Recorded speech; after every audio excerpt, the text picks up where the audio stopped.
So, welcome to Behind the Scenes of the Pitt Rivers Museum.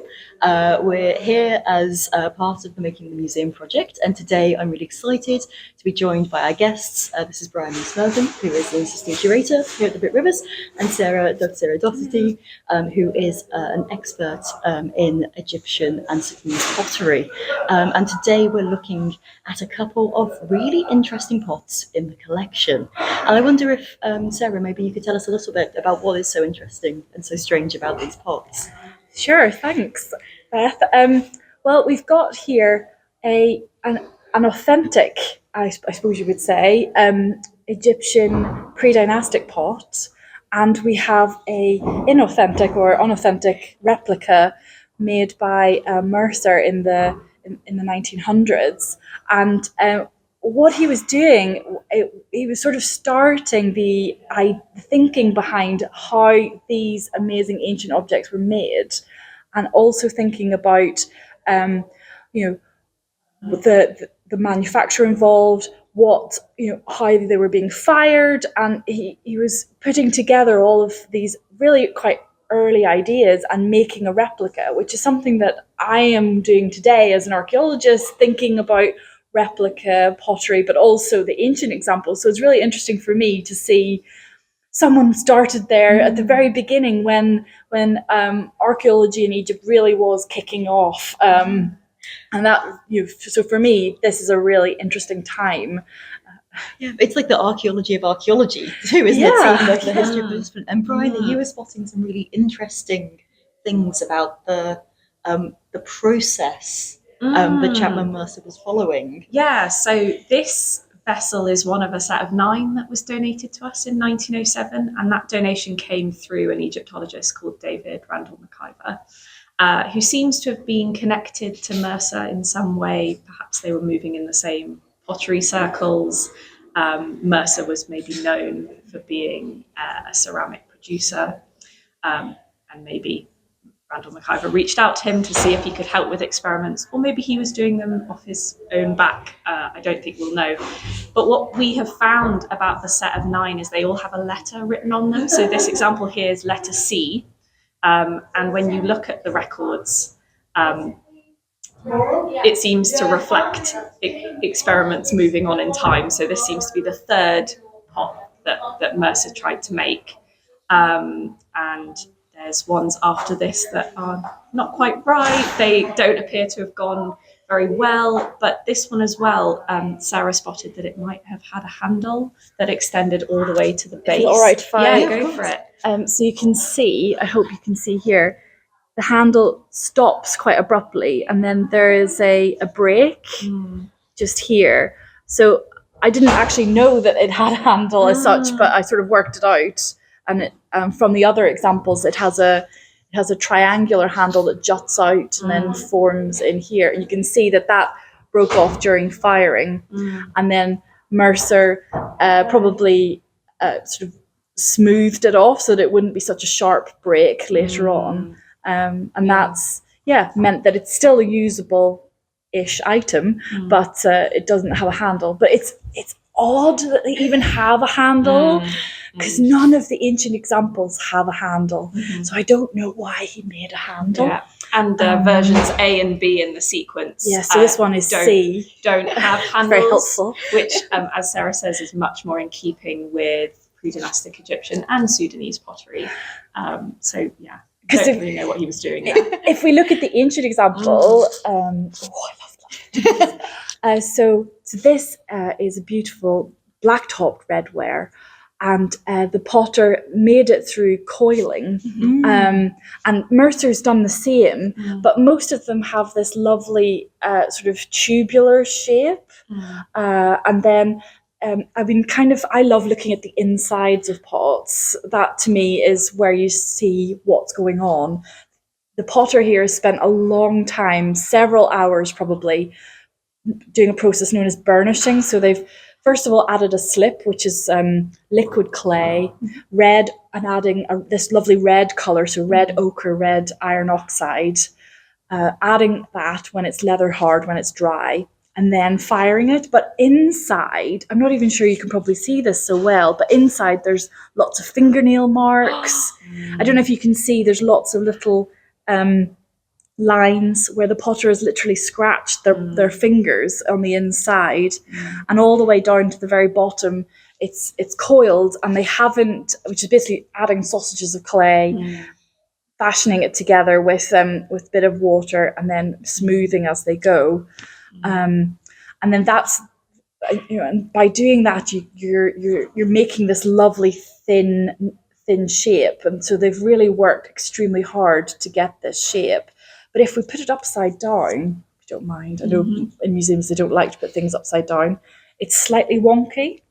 So it's got a slight tilt, which is lovely to me, because that tells me that they probably were just holding it a bit too much when it was still a bit wet. It's just kind of distorted slightly. And you can see it's sort of got a slight wonk, but it does have a flat bottom. So it was designed to be held upright or sat upright on a base.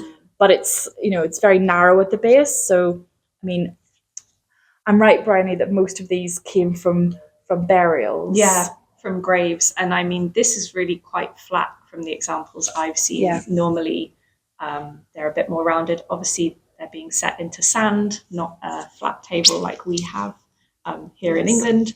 But also wants to roll to a certain position, which I like. It does. And obviously, they're not using a wheel yet. So this is very much handmade, one by one. Each piece is unique, and they are really amazing objects. So the pre-dynastic, how old is that? So this is kind of from about 3,400 to about 3,000 BC. So this is, getting on for over 5,000 years old. And it's slightly different in Sudan, right? Yeah. So you have these sort of vessels being made in Sudan right the way through the Bronze Age. So going into your 2000 BC, your 1900 BC, where you start to, you have a lot of these in the Pitt Rivers. Is a really nice example on display that you have, which is lovely, which I was admiring before I came here. But if we go back to the Mercer vessel, you can see here we've got the black, sort of black topped, as it's known as. On the Mercer vessel, if I put this up like this, you can see inside it's black the whole way to the very base, as it is with the pre-dynastic example. But on the top, we don't have such a lot of black to contend with. And it's interesting, you've managed to get this article from Randall, Muller and Woolley. I don't know if you want to talk a little bit about that before I dive in. It's from this publication from work they were doing at Eureka, and it's got a section in it that has the chapter title, "A Study of the Pottery Found in the Nubian Castle Period of Thutmose III." And within that, they are writing up Mercer's experiments of how he was producing these experimental vessels. So talking about the materials they're using and the methods. And it had some quite nice details, didn't it? That were probably not how the ancient Egyptians or Sudanese potters would have been working. What do they mention? Sawdust, wasn't it, that you guys were quite interested in? Yeah, so we burned within a stone circle of Nubian pattern or upon an open level protected or not protected from the wind with chopped straw, corn cobs, fine sticks, soft coal, sawdust, coarse and fine, and chopped corn stalks. So coal and corn stalks. So we don't really have a lot of corn stalks in Egypt or in Sudan. It's very much an American invention, origin. So it's interesting that they're using. But further down, he says the Egyptians probably used powdered dung or bark or fibre in lieu of the sawdust. And it's like, why didn't he do that? Because that's exactly what they did use, was donkey dung probably, or cattle dung. And it also meant that because he was using sawdust, you get this very fine powder. And so that meant that he wasn't able to bury the pot upend. They were upside down into the fuel, and that's the point where oxygen was suffocated essentially, and then that allows this lovely it oxidized down here and reduced up here. Ombre effect. Love that. Yeah. But to give Mercer his due, 1907. Yes. Excavations, pre-dynastic sites in Egypt have only really been known about for less than 10 years. So to have that knowledge and be experimenting in what is a really recent field, no one really understands the Egyptian pre-dynastic at this point. No. And it's really admirable that he's trying to work out what potters were doing, 5,000 years before him. And yeah, he got some things correct. The dung he was spot on with. And then in relation to the Sudanese pottery, he's talking about it being hematitic ware. Yes. And I don't know if you want to talk about your definition of that. Well, hematite is a very, very bright white. Mm-hmm. You see it in some of the best tombs in Egypt. They used it as a highlighter pen, if you like a white highlighter. I hope you don't mind me mentioning a different museum. No, but of course. In the British Museum, you have the tomb of Nebamun, and it has Nebamun had himself highlighted in hematite white. His kilt and various other. Anytime you see him, he's a little bit brighter than everybody else, and that's because of hematite white.